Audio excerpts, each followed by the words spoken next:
Welcome back, everyone. Sheepdog Smokey here, and this one is going to be a bit tough for me to get through, but we'll get through it. Mother irate after public school teacher physically abuses daughter.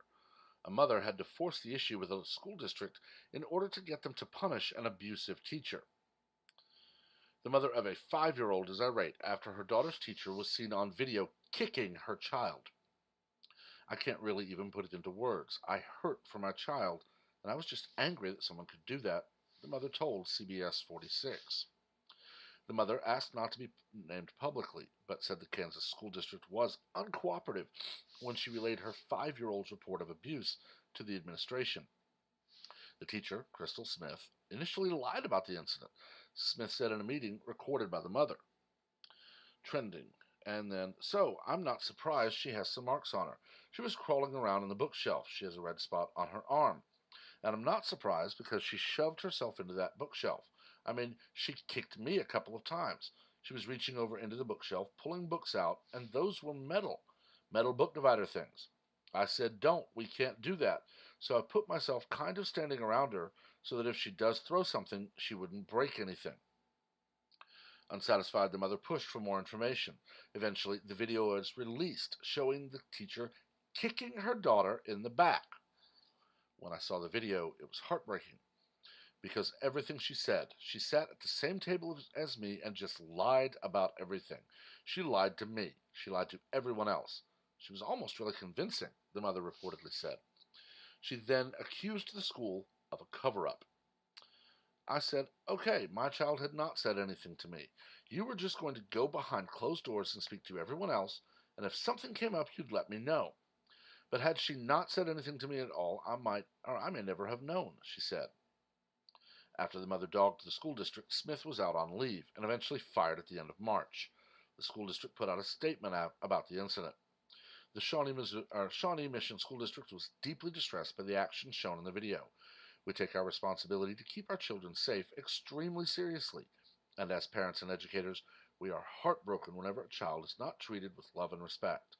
As soon as we discovered what happened, we acted to remove the teacher from contact with students and proceeded immediately to terminate that teacher. I would bring up that it was not immediately as soon as you discovered.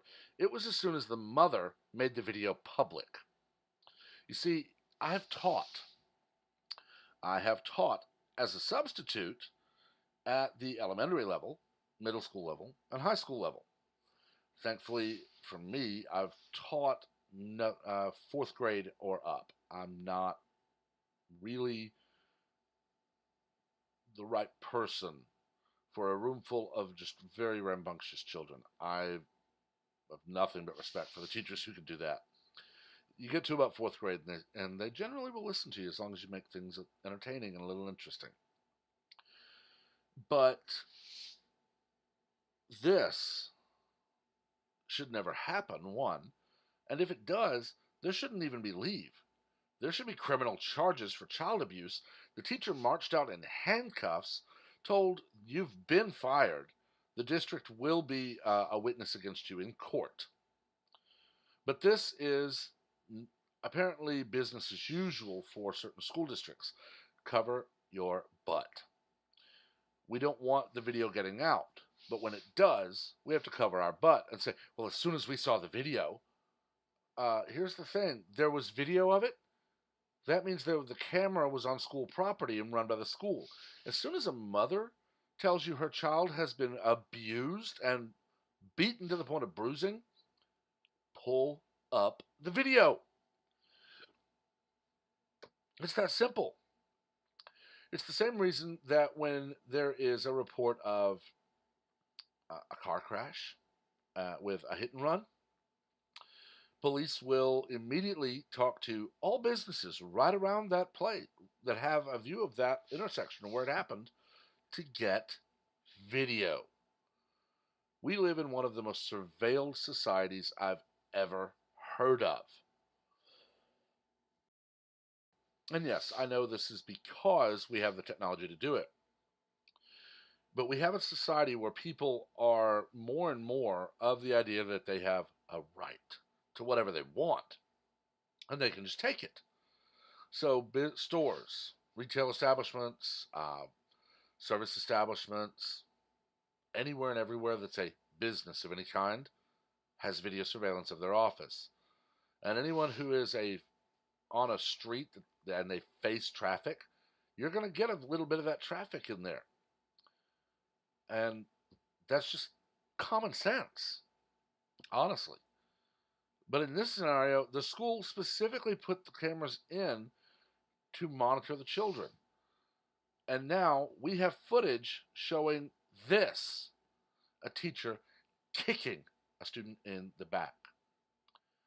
I would not even just nudge a student, even just to wake them up.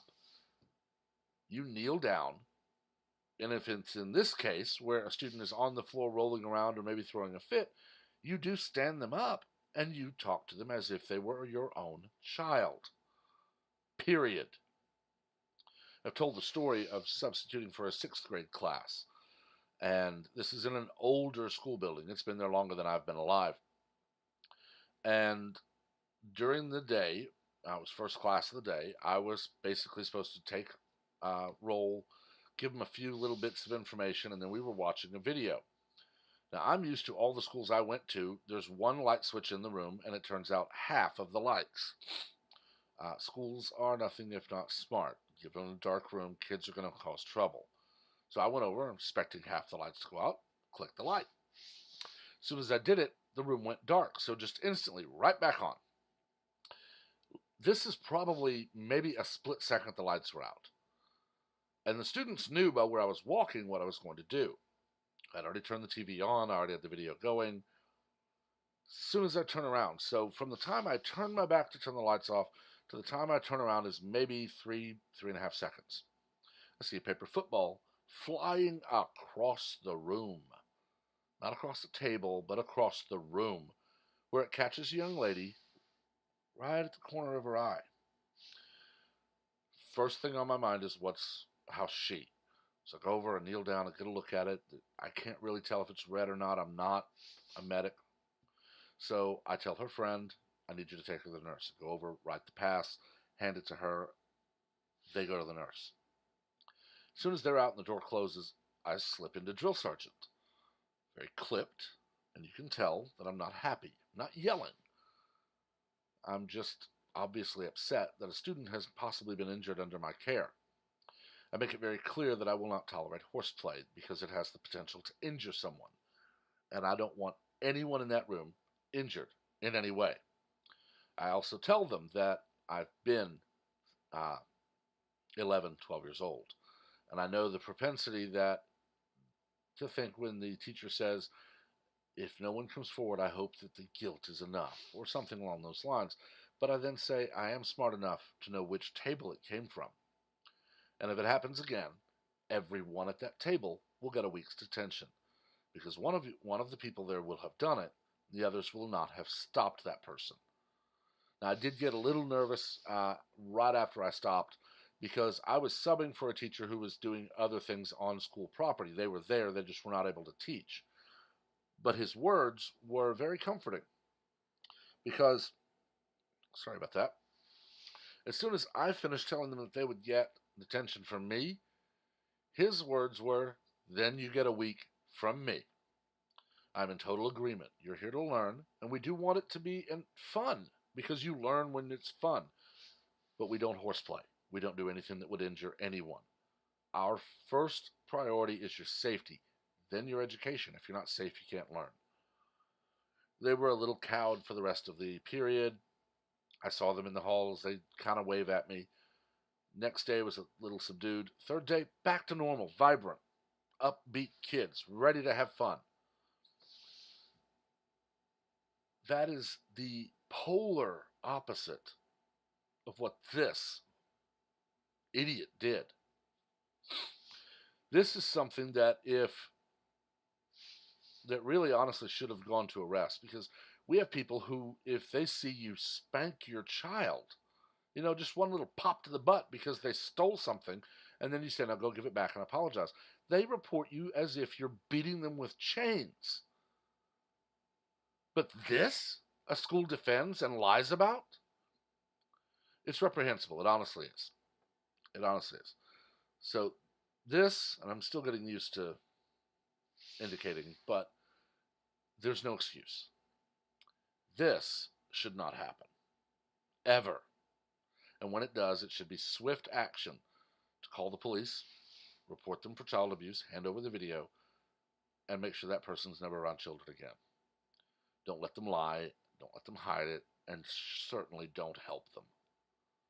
But I've talked about this long enough. Let me know what you think. Stay calm, stay civil. We don't learn from arguments, we learn from debate. As always, please make sure to like, comment on, and share this video, as well as to subscribe and activate notifications so that you're among the first to know of any new content as it is posted. Until next time, everyone have a wonderful day.